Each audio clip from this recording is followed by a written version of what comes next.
Well, let's get more on this now. Palesa Mtsatsane joins us now live from Welkom in the Free State. Palesa, a very good morning to you. What's happening there in Welkom? Well, good morning. We are coming to you from Welkom here in Machabeng municipality.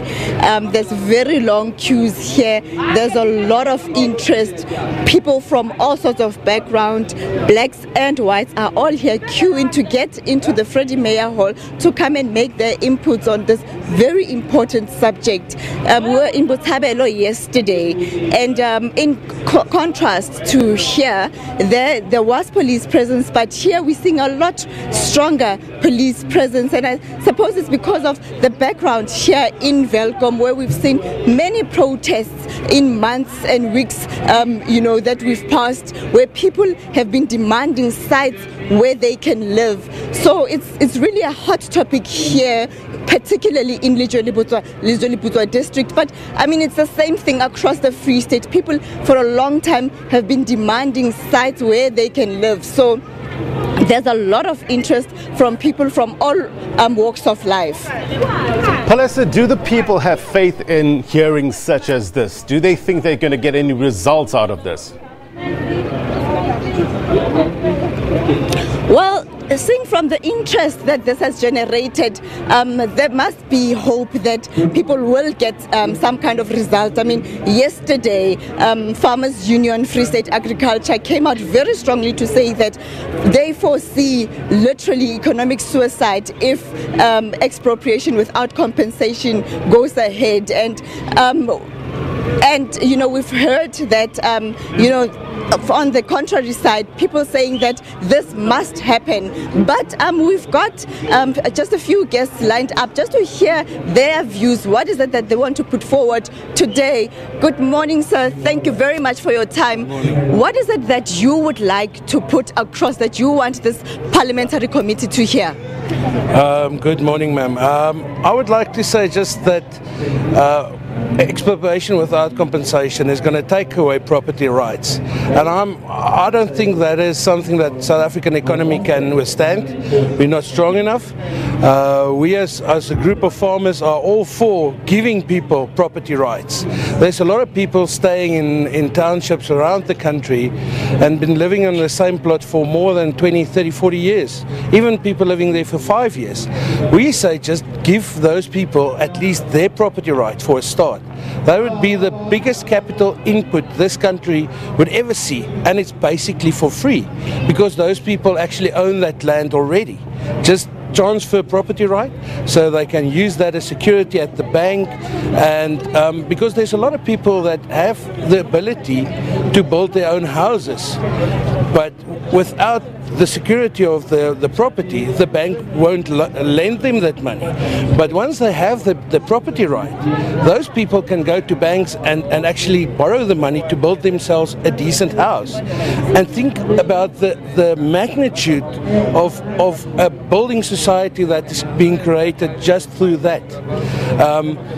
When you take away property rights by expropriating without compensation, you have the ability to destroy the whole of the South African finance sector and the South African economy.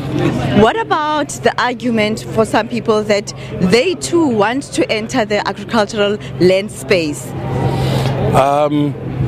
That is definitely so. There's been a lot of things that went wrong in South African history over the past 60, 80, 100 years, and that must be corrected. Yes, there's a lot of farms, at least in the Eastern Cape, for instance, where people are already living and farming there, but there hasn't been a skills transfer to those people. We say give the economy a chance. Give those people property rights of that land. Bring in commercial farmers to rent the piece of land for, say, 4 years. But that must go hand in hand with the transfer of skills. Force the commercial farmer to transfer his knowledge about farming to those people.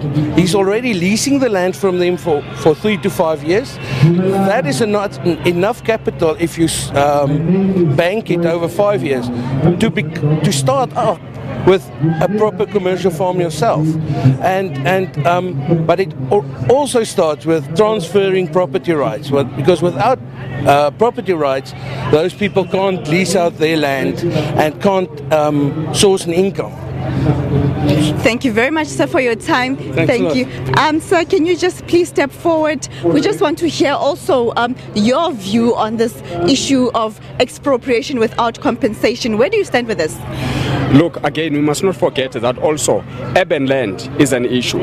Number one, Welkom is known as a mining town. It's been a mining town for ages. And then now people, they come here for hope for many reasons. And then Habafikamona don't have a place to stay. And that's why now you see so many protests going on and so forth. Because people are fighting for a simple, mere land. Number one, it is unheard of where we are the natives of the land, and yet the natives don't own the land. That is unheard of. You go to UK, the natives there are the owners of the land. But then now you go all over the world, the natives are the owners of the land. But then now you come to South Africa. You understand? Now you find a situation where the natives don't have a place to dwell. And then now we are the majority as black people in South Africa. But then now we don't own nothing. For instance, I'm a business owner. I own business. You understand? I'm running a workshop. Even the workshop I am running, I am paying more than 30,000 a month. You understand? Because the government doesn't own even the property. The property that where I'm working, where my workshop is and so forth, is owned by some white guy somewhere. And then now each and every month I am obliged to go and make a payment because that is his land. This is what happened. Their government, white people, built them workshops, said, this is the money, we're going to get you property, we're going to get you the rights and everything. You understand? Then work. Then now, they don't have to start all over. Their government backed them up financially with land and whatever that they needed. And then now, our generation comes. You have a situation where now you look all over. You go to the industrial area because now the mines are dying, of which the economy of Welkom was depending on these mines. The mines are dying and so forth. So small businesses and so on and so forth, of which it's been something that has been preached all over the years in South Africa. How do you run a small business? Because I'm not going to run a qualification. You must run it more viable. And more viable, it is the industrial area because we are trying to partake into the economy. But then the rent issue is killing us. Why? Because I do not own the land. And then now, where I am, the whole street I'm surrounded by white guys who do not pay a cent into these workshops because they belong to their fathers. You understand? So let's not only focus Tabenyama Plasing and so farms and everything.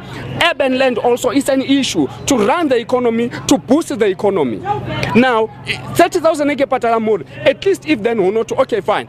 Take this money and then now you create more employment instead of much of your profits going into paying your rents and stuff. Thank you very much, sir, for that input. Yeah, those are the inputs of people that are attending the public hearings here in Welkom on expropriation of land without compensation. Clearly a very heated debate. Yesterday when we were in Botshabelo, we saw literally people pushing against the fence to try and get in, and some being very, very angry because the venue was literally overflowing and there was no more space for them to go in. So we'll wait to see what's going to happen here. But already we could hear inside there's people singing, and even outside people are very eager to get in. There's a lot of eagerness and emotions involved in what is happening here today in Welkom. With that, it's back to you in the studio. Yeah, thank you very much indeed for your reporting there, Palese Matsane in the Free State.